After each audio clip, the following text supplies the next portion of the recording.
umemwelekeza mama mwanao hana meno ya plastiki, hajakuamini daktari, anaenda kwa mganga wa kienyeji, si ndio? Ndio. Akifika mganga wa kienyeji anamtoa yale meno. Na mganga wa kienyeji anatumia vitu vigumu na sio professional wa hiyo kazi. Anapokuwa anamtoa unakuta anaharibu ile sehemu ya jino la ukubwani. Kwa hiyo mimi niko na shauri kama mtoto mdogo mchanga, yani kuanzia mwezi 0, tunasema sisi mtoto ni kuanzia mwezi 0 mpaka miaka 3 kipindi cha kuota jino. Ndio. Tunafanya miaka 3 minne mtoto ana meno 20 mdomoni mwake. Ndio. Si ndio? Kipindi hiki bado tunashauri sana wazazi wanapokuwa wanakuja kliniki hata ya kawaida ya kupima uzito kwenye chanjo, wapite na kwenye kliniki za kinywa na meno pia ushauri zaidi. Yaani wasisitie tu kuishia kwenye ile imani ya mtani kwamba meno ya plastiki, meno ya plastiki. Yaani cha kwanza hiyo intention ya meno ya plastiki wafanyaje? Waitoe kabisa kwenye akili zao. Yaani hicho kitu hakika. Yaani hamna jino la plastiki kama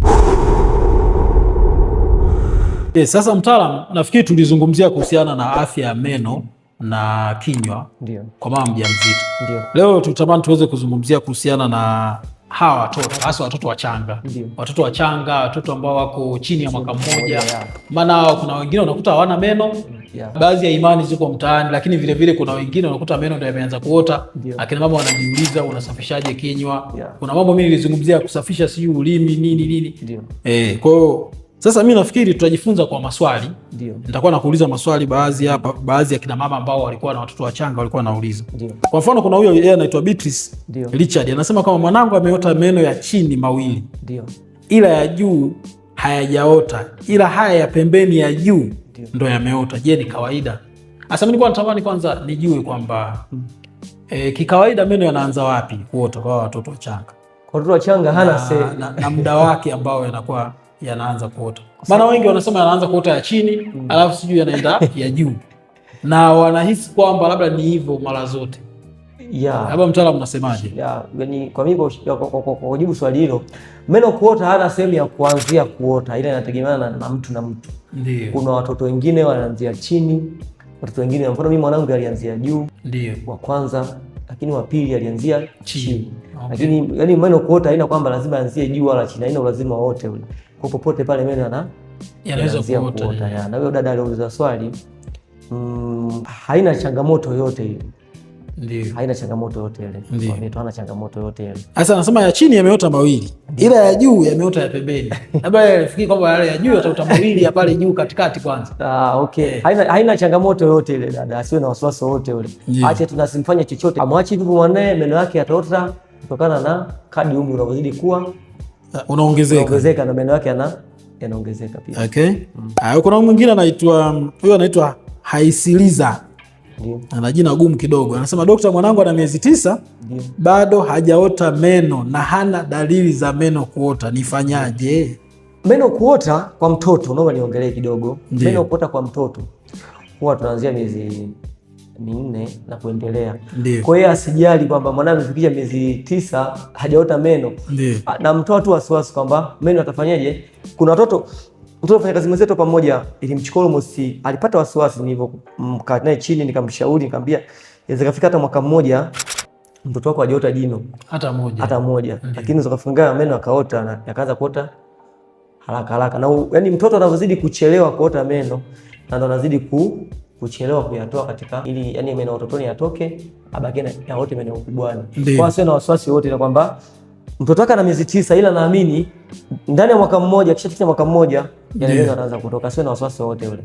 Sawa, kuna baadhi ya watu hapo walikuwa wananiuliza maswali. Hivi kwanza kuna haya meno, kuna watu wanasema kwamba kuna meno ya plastiki. Hivi kweli ni hapo? Maana mimi kwenye mambo yangu haya mambo ya udaktari sijai kutana na mtoto mchanga na meno ya plastiki.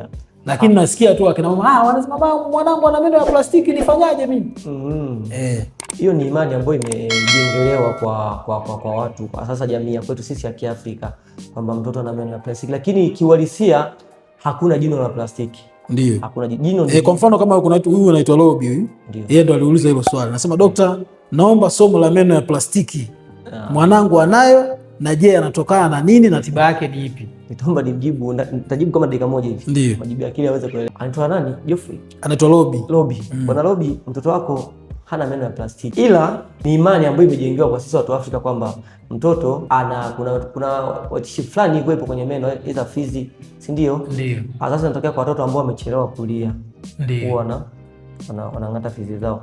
Wanapokuwa anaziachia analia, kuna inawezekana kuna lishe imetokea pale kwenye fizi ambayo inatengeneza kama vimaji ndani, ambapo huwa tunashauri tu yule mama kimnyonyesha yule mtoto huwa vinapasuka vyenyewe kuliko mlete hospitali tuanze kumtoboa. Kwa hamna jino la plastiki. Ndio. Jino ni jino. Na pia kuna watoto wanazaliwa na meno. Ndio. Watoto wanazaliwa na meno kabisa, wanazaliwa na meno. Ndio. Yale meno kama hayamletei changamoto mtoto, hatuwezi tukayatoa. Na ni meno kama meno kabisa. Ndiyo. Ila kama anamleta changamoto tunaweza tukafanyaje? Inaitwa neonatal teeth. Naona hizo lakini manyingi wanaishia kufanyaje? Kuzitoa. Sio jino la plastiki, meno ni meno kabisa. Ndio. Kwa maana kwa mfano akizaliwa nayo meno labda kama anamletea shida kwenye kunyonya, yani kama au anasababisha vidonda kwa mama, ndio mnakuja mnatoa. Lakini kama hayati changamoto yote kwa sababu atakuja atoke yenyewe tu basi. Lakini sasa inatokea kipindi mfano kwenye naomba niangalie kwenye meno plastiki. Inatokea kipindi mgonjwa au mteja umemwelekeza kwamba mwanao hana meno ya plastiki, si ndio? Ndio. Lakini mwisho wa siku anaenda kwa mtaalamu wa kienyeji. Wanatumia vitu vyenye ncha kali sana ambao sasa inasababisha ile sehemu, kwa sababu unajua meno yanavyoota na mpangilio wake. Ndio. Na ndio maana ukiangalia hata sasa hivi ukiangalia tu walisia baada ya mambo ya meno plastiki kuwa mengi zaidi, trending ya watoto wengi kuwa na mpangilio mbovu wa meno umeongezeka. Daktari utakuwa shahidi. Ndio. Kwanza miaka 13 meno mengi ya mpangilio. Kwa sababu gani? Unakuta umemwelekeza mama mwanao hana meno plastiki, hajakuamini daktari, anaenda kwa mganga wa kienyeji, si ndio? Ndio. Akifika mganga wa kienyeji anamtoa yale meno. Kwa sababu mganga wa kienyeji anatumia vitu vigumu na sio professional wa hiyo kazi. Anapokuwa anamtoa unakuta anaharibu ile sehemu ya jino la ukubwani kwa. Kwa unakuta jino ambapo sehemu itakiwa liote jino la ukubwani. Linaota sehemu nyingine kwa sababu pale moja kwa moja kushafanyaje? Kashaharibika. Kwa hiyo mimi niko na shauri kama mgonjwa na au mtoto mdogo mchanga, yani kuanzia mwezi 0, tunasema sisi mtoto ni kuanzia mwezi 0 mpaka miaka 3 kipindi cha kuota jino hapo. Ndio. Maana tunafanya miaka 3 4 mtoto ana meno 20 mdomoni mwake. Ndio. Si ndio? Kipindi hiki bado tunashauri sana wazazi wanapokuwa wanakuja kliniki hata ya kawaida ya kupima uzito kwenye chanjo, wapite na kwenye kliniki za kinywa na meno pia kwa ushauri zaidi. Yaani wasisitie tu kuishia kwenye ile imani ya mtani kwamba meno ya plastiki. Yaani cha kwanza hiyo intention ya meno ya plastiki wafanyaje? Waitoe kabisa. Hamna jino la plastiki. Yaani hicho kitu hakika. Yaani hamna jino la plastiki. Kama mtoto wako ana changamoto mlete hospitali tutamwangalia. Zeni tutakupa ushauri nini cha kufanya. Maana yani hizi imani zipo nyingi zaidi ya 10 kwa watoto hizi. Ndio, kuhusiana na meno. Kwa sababu kuna mwingine anakuambia mtoto wake anyonyi vizuri, issue ya tongue tie. Udata. Unaita udata? Udata. Issue ya udata. Mimi nataka nikuulize. Issue ya udata bwana, cha kwanza dalili ya udata inabidi atambue kwamba mwanae akishazaliwa mtoto kama mama amejifungua mtoto vizuri, si ndio? Siku ya kwanza hiyo na mtoto amepewa chuchu ya mama, anavuta maziwa vizuri, huyo mtoto hana dalili ya udata. Ndio. Yaani kama mtoto yuko vizuri, ila kama mtoto amezaliwa kunyonya na wekea chuchu ile, aidha analia au hawezi kuvuta vizuri. Hiyo ndio dalili ya kwanza ya nini? Ya udata. Lakini sasa watu wengi wanashindwa kutafasiri kati ya udata na kunyanyua ulimi. Naomba niweke sawa. Kuna vitu viwili wanashindwa kuelewa watu. Sasa wamama wanaojifungua. Issue ya udata na kunyanyua ulimi. Sawa. Tena hii sasa kwa mama wako wengi. Hata jana pia nimeitwa kule kwa ajili ya hii kesi. Ulikuwa umeitwa kule leba. Kwa ajili ya kujifungua. Kujifungua. Nilipokuta lakini mtoto ana changamoto.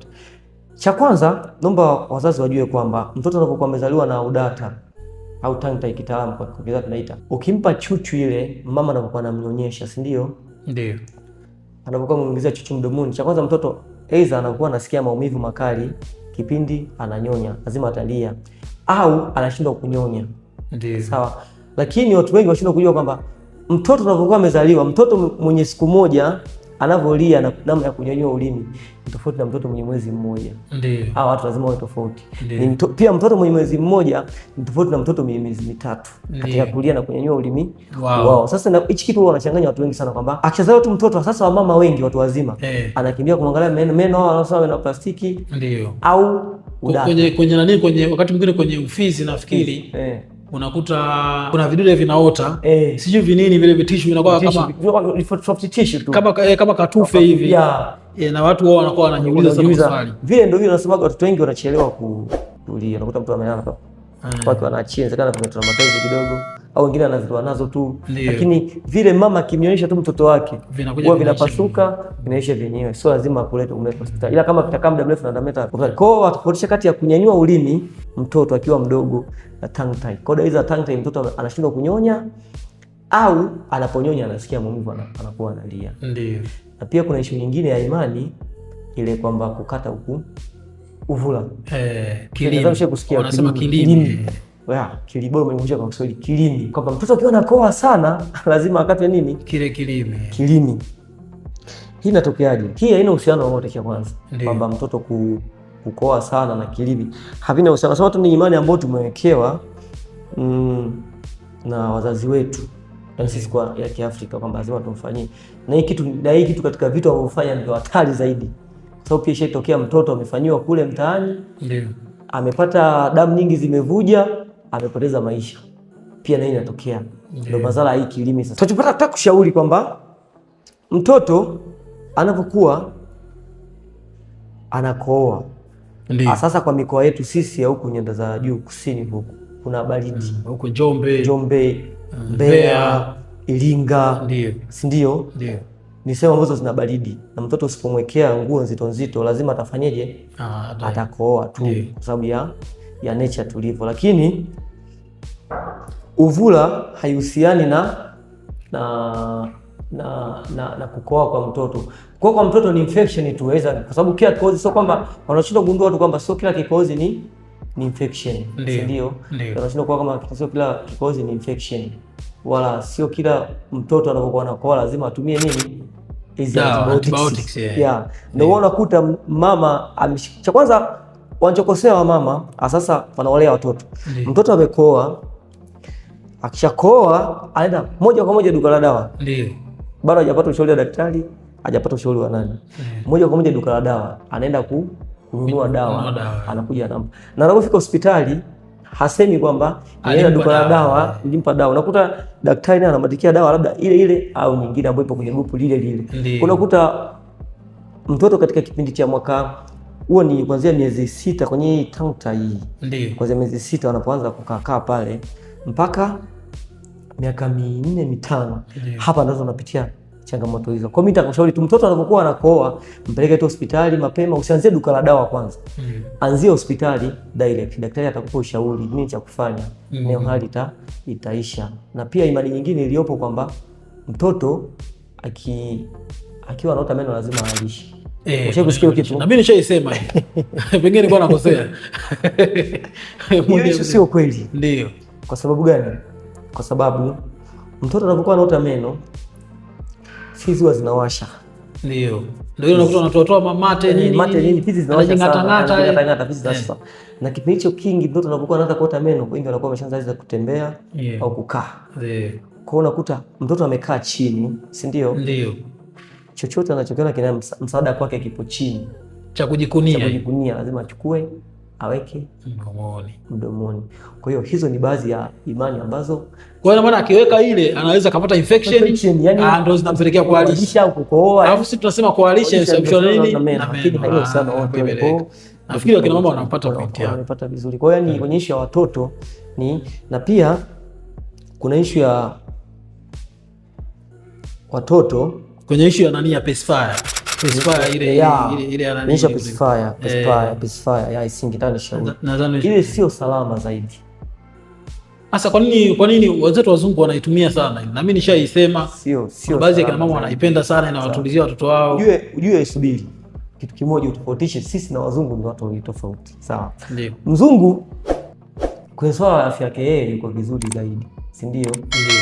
Mzungu inawezekana mtoto wake yeye anatumia ile pacifier, si ndio?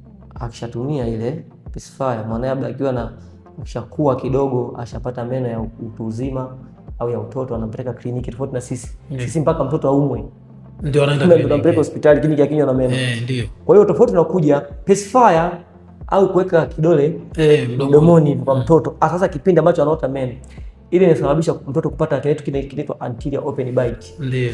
Yaani mtoto anakuwa anafunga meno hivi ila hayashikani, hayakutani. Meno hayakutani, meno ya mbele hayakutani. Hiyo inaitwa anterior open bite. Kwa matumizi ya pacifier sio mazuri sana. Sasa katika kipindi cha mtoto anapokuwa anaota meno. Miaka mingapi hapo? Hapo mtoto anakuwa anaota meno kuanzia ni miezi. Hiyo miezi mpaka miaka mitatu hapa katikati hapo. Minne. Na hata wale watoto wanaonyonya vidole si washauri sana kwa sababu let's say amefikisha miaka 5 ambapo meno utotoni anatakiwa atoke hizo hapa mbele, si ndio? Ndio. Anapokuwa ananyonya kidole kile, si ndio? Ndio. Anapokuwa ananyonya kidole. Sawa? Akishanyonya kile kidole, yale meno yanapokuwa yanaota yanafuata position ya nini? Ya kidole inapokaa. Kwa hiyo ukifuatilia watu wengi wananyonya vidole meno yana waking'ata meno lazima kuwe na gap mbele. Kuna uwazi. Kwa hiyo pia nashauri, yani kama atatumia mzazi, atumie chini ya miezi 2-3 hapo. Mwanzoni kwa ajili ya kumbembelezea tu mtoto basi. Kwa ushauri aturuhusu sana kutumia, shauri sana kutumia. Kwa sababu kinahitaji usafi pia. Ya usafi nini. Sasa ukuta sisi wa Afrika anacho kimoja anatumia siku nzima. Kwa hiyo unakuta mtoto anakoa anaambiwa tena issue sana. Vilimi. Kwa hiyo vitu ambavyo kwa sisi wa Afrika bado sana. Unakuta mzungu anaweza kuwa anatumia kumbe ni disposable. Tunaweza kutumia anakitu. Sasa sisi kila baada ya muda fulani ingawa na matumizi. Kwa hiyo hata hiyo issue na nini hatuhusu kutumia. Na mtoto sasa, kuhusiana na kusafisha kinywa cha mtoto, watoto hasa wako chini ya mwaka mmoja, kwa ushauri ni unaweza kuanza kumsafisha kinywa kabla ya meno yajaota au mpaka usubiri meno? Unaweza kuanza kabla ya meno kuota. Kwa sababu gani? Ndio. Na pia hapa nitaongea na wamama pia. Bado nipo na kina mama leo. Unajua kama mama akimlaza mtoto na chuchu yake ya maziwa mdomoni au kinywani, mtoto anakuwa katika riski hata meno yake akikua anakuwa katika riski ya meno. Yaani kwamba mfano usiku, mama wengi sisi usiku nimemnyonyesha. Ukamlaza na ile chuchu. Ukamlaza kalalia kwenye chuchu. Kuna watoto wengine wanapenda kulala. Yaani mimi mtoto wangu alikuwa kwa mama yake lazima alalie kwenye chuchu. Yaani bila chuchu hawezi kulala. Kwa hiyo analala kwenye chuchu. Kwa hiyo kama mama naye atakuwa amesinzia, maana yake atakaa kwenye chuchu hiyo muda mrefu sana. Ndio maana tunashauri wamama atakabidi wanakuja kliniki waje na kwetu tunawapa nini elimu. Yaani mama anapokuwa ananyonyesha, si ndio? Cha kwanza hapo. Mama anapokuwa anamnyonyesha mtoto wake, si ndio? Anamnyonyesha mtoto wake. Akishamaliza kumnyonyesha, hakikisha awe na kitambaa sio kimoja, viwe vingi.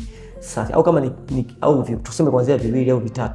Kama kwa sisi watu wa hali ya chini 2-3. Kwamba akimaliza kumnyonyesha anakiweka kitambaa kwenye maji safi, si ndio? Anamfuta kwenye fizi mle pamoja na mdomo kwa ujumla. Na ulimi nini? Na ulimi, kila kitu anakuwa anamfuta, sio mswaki. Ila mama wengi unakuta mtoto amelia, anamlaza kwenye ile chuchu, ndani angalia kwenye ile chuchu anamlaza. Maziwa ya mama yana sukari. Ndio. Si ndio? Ndio. Na mama anapokuwa anamlaza mtoto kwenye chuchu yake, mtoto anavuta maziwa. Na ndio maana ukiamka asubuhi mtoto huwa ana utando mweupe kwenye fizi. Sasa ule utando mweupe unaweza kumpelekea mtoto meno yake kutoboka. Kuna watu tunaita rampant caries, meno yake mengi yakaasilika kwa ajili ya kutoboka. Hapo kama ameanza kuota yale meno ya mwanzo sasa. Meno ya mwanzo. Hata kabla hajaanza kuota tushauri, kwa sababu meno kuota ni progress inaendelea, na mtoto ameshazaliwa meno progress inaendelea. Yaani ndio maana mwingine anaota meno na miezi 3, mwingine miezi 6, mwingine mwaka mmoja, kwa sababu ni progress ambayo inaendelea. Kwa watu shauri, yani mama asimweke mtoto kwenye chuchu wakati wa kulala. Ndio. Au yani kwa muda mrefu. Yani wakati wa kulala ndio hatari zaidi. Kama muda mrefu ya meno kutoboka, 3, 4, 5, 6. Asimweke kabisa kwenye sehemu ya kulala. Na pia naongelea nijibu swali lako la kwenye issue ya kusafisha kinywa. Kusafisha kinywa tunaanza kwa mtoto anapomaliza kunyonya, lazima tusafishe. Ndio. Kwa mtoto ambaye hana meno, akishamaliza kunyonya, mama kama sisi, kwa watu walio chini kama sisi, unakuwa na vitambaa vyako hata vile vya 500 vile 2 au 3. Ndio. Ambapo kama ukimaliza kabisa hichi kumfutia kwa sasa hivi unakifua, unakianika au unakipiga pasi kidogo, unatumia kingine. Unakuwa unamfuta. Ila akishaota meno, si ndio? Ndio, akishaanza kuota meno. Na meno yamekomaa. Hata kama ni mawili ya. Kuna miswaki ya watoto ni very soft. Kuna dawa za kinywa na meno za watoto zipo. Zinapatikana kwenye maduka ya madawa.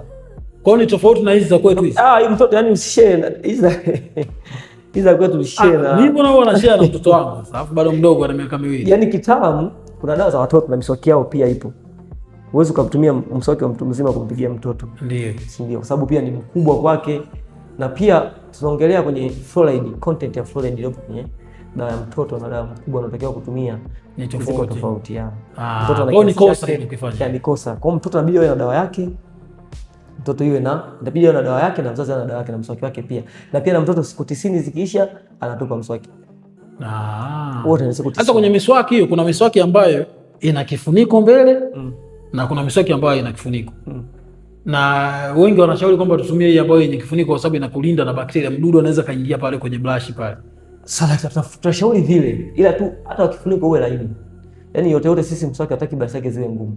Ndio. Uwe tu ni laini. Ndio. Sawa. Kwa sababu gani tunashauri kutumia mswaki yenye kifuniko? Kwa sababu unakuta mtu anapiga mswaki anaacha bafuni. Kesho anatumia tena, kutakuta bakteria wengi, watu wameoga pale, hajafunikwa. Umeona? Kwa hiyo mtu anapiga hata magonjwa ya fizi pia kupata ni rahisi sana kwa mtu kama huyo. Kwa sababu na sisi tunafahamu daktari, sehemu sensitive sana kupata magonjwa ni kinywa. Yaani bakteria na unaweza kupata bakteria kirahisi. Kwa hiyo tunashauri hata mswaki wenye mfuniko, tunashauri mtu ukishaanza kupiga mswaki, osha vizuri, weka kwenye kama sio pakiti yote ile, weka sehemu sio bafuni, weka sehemu nzuri, endelea na harakati zako. Kwa sababu kwa mtoto usafi wake ndio unaanzia hapo, kuanzia ambapo hana meno, na kishapata meno inabidi aanze kutumia dawa ya kwato ambayo iko specific kwa watoto. Okay. Kwa hiyo hapa mtaalamu anachojaribu kushauri ni kwamba mama anapokuwa anaenda kliniki kupima uzito wa mtoto, urefu wake, sijui ukuaji wake, ni angalau awe anaweka anahudhuria hata kwenye kliniki ya meno. Yaani sio lazima kila anapokuja aje kwenye kliniki ya meno. Sisi kwetu ni mara 2 tu kwa mwaka. Mara 2 tu inatosha. Kila baada ya miezi 6. Sasa mama anashindwaje? Yaani kila baada ya miezi, yaani kitu kidogo tu. Ndio maana unakuta watoto wengi huwezi kumzuia mtoto kula pipi, unalijua hilo. Ndio, huwezi. Na watoto wengi wanapenda vitu vitamu. Kwa mimi mwanangu uji wa sukari amejulia kwa bibi yake by the way. Ndio. Sikuwahi kumpa uji wa sukari kipindi anakuwa, ila alipokuwa ameenda kule. Kwamba sukari iko lakini sio nzuri sana. Sio nzuri sana kwa watoto wengi kwa sukari. Ndio maana hata maziwa mtoto tunatushauri amwekewe sukari. Anywe kama ni ya ng'ombe, anywe akiwa sawa. Kwa mtoto huwezi kumzuia kutumia pipi kama nilivyokuwa nimesema, au vitu vitamu ice cream nini. Ila tu kwa nini watoto wengi wanaathirika na masuala ya kinywa na meno? Sasa kwa watoto sasa hivi ni wengi sana. Yaani kwa siku unaweza kuona watoto hata 5 kwa siku moja. Watoto unaweza kuona watoto 5 sasa. Hata juzi ile wakati tuliona watoto hapo. Kwa sababu inatokea mtoto amekula pipi imegandia kwenye meno. Na ukishaangalia pipi ni kitu chenye sukari, na kitu chenye sukari usiku amelala hajapiga mswaki.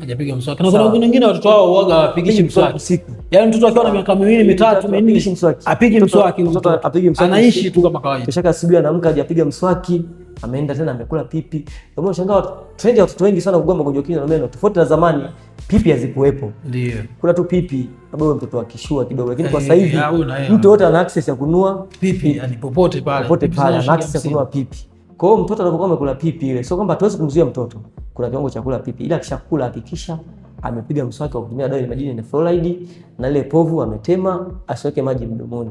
Hapo mtoto wako atakila kiasi kidogo cha pipi, maana yake kutoboka na kwa lisi ni ndogo sana. Na madhara yanakuwa yanapungua. Kuliko mtoto anakula pipi alafu mwisho wa siku analala hivyo apige mswaki, yani ni magonjwa, kwa sababu ni madhara pia mtoto kumng'oa meno katika kipindi ambacho hajafikia. Hiyo meno sisi yana umri wa kung'oa meno. Hatung'oi tu watoto. Kuna umri. Kuna mfano haya mbele haya. Kuna kuanzia miaka 5 mpaka 9. Ndio. Si ndio? Haya juu.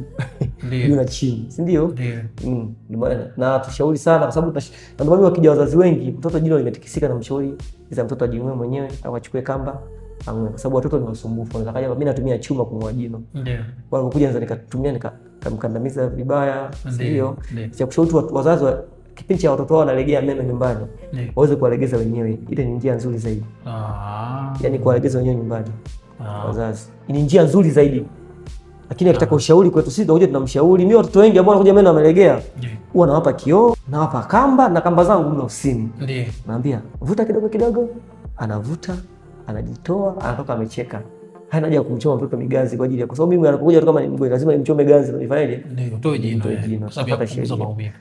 Kwa watoto ndio ushauri huo, ila tu mara 2 kwa mwaka. Amlete mtoto. Sasa ndio maana akaweka mara 2 kwa mwaka, kwa sababu umefunga shule mwezi wa 6, umefunga shule mwezi wa 12. Kwa hiyo kama kawaida inawezekana kabisa. Tukamleta tukamfanyia check up. Ndio. Mengine akaendelea. Kwa hiyo mtaalamu, siku ya leo unamalizia kwa kusemaje kuhusiana na kinywa na meno kwa watoto? Kunyonyesha kinywa na meno kwa watoto niko napenda tu kuwashauri wazazi. Sasa katika kipindi ambacho watoto wanaota meno, wanao makini sana, kwa sababu ukikosea tu kidogo pale ukubwa ndo meno yanakaa vibaya, kwa sababu sisi tunategemea mtoto aanze kutoa meno kutokana na umri husika, wana jino husika kutoka. Na sio tu mmeto hospitali tumng'oe jino, ambapo jino, kwa sababu unakuta watu wengine amemleta tunamtoa jino ambayo itakuwa kutoka na miaka 12, tunamtoa akiwa na miaka 4. Kwa hapo lazima tu meno yake yakae vibaya, katika meno ya ukubwani yakae vibaya katika ukuaji. Kwa na pia kwenye issue ambazo zimeongelea imani zote, yani kama unaona mwanae ana changamoto za kinywa na meno zote ambazo zinamletea shida, ni bora akafika hospitali akapata ushauri ambao unaweza kumsaidia yeye, kama kuliko kujichukulia mazingira ambayo anapeleka kwa mganga wa kienyeji, kwa mtaalamu, si ndio? Anapeleka kwa mtaalamu anafanya kwake, akishafanya kwake mtaalamu, mwisho wa siku anamharibu pia, anaweza kuvuja damu nyingi akampoteza hata mtoto wake. Kwa mimi kwa shauri walete wapi? Hospitali, ili waweze kupata swala la elimu zaidi pamoja na uchunguzi. Bila naomba tu niishie hapo kwenye swala la watoto. Sawa. Mtaalamu anapatikana hospitali ya mji Makambako, ndio? Namba yake ya simu nitaweka hapo chini, kama utakuwa na swali kwa ukanda huu wa Njombe Makambako, unaweza kaja hapo hospitali ya mji Makambako ukamkutana na mtaalamu. Lakini tunasema ujumbe wa leo ni kwamba ni vema uhakikishe kwamba mtoto wako ambaye ni mchanga au hawa watoto wadogo, unapokuwa unapeleka kliniki ile ya chini ya miaka 5 ile, ni vema basi uhakikishe kwamba angalau kwa mwaka mara 2 tu wakutana na daktari wa meno. Sio lazima wawe wana changamoto ya jino ndio umuone mtaalamu. Hata kama hana changamoto ya jino, unampeleka, anaweza kumuona na kushauri kitu. Anaweza kumchunguza akasema, bwana, labda kuna jino moja limeonekana lina shida, na akakushauri njia za kuweza kufanya. Lakini watoto wanatakiwa kuweza kupiga mswaki, wanatakiwa kusafisha meno yao. Sio kwa sababu mtoto ana miaka 2, 3 unamwacha tu, haumpi dawa katika kipindi chote. Hiyo ina maana inatengeneza changamoto za maisha yake baadaye, hasa kwa watoto wa kike pia. Maana wale unajua wanatakiwa wazuri, wana face ambayo inakaribisha. Na kufunga braces ni very expensive, ni gharama sana. Ndio. Kwa mwisho wa siku unakuta watoto wanakuja kuishia na hizo nini, sisi tunasema kama urembo wa kwenye meno vile vile. Yaani braces zinafungwa kwa mtu ambaye meno amekaa vibaya, kunyosha na ni gharama kubwa sana. Kwa hiyo kuliko upate gharama kubwa baadaye, ni bora uanze hapa mapema kuliko Kama utakuwa na swali unaweza kuniuliza hapo chini, nitakuwa tayari kuweza kujibu, na maswali mengine unaweza kumuuliza mtaalamu. Karibu sana.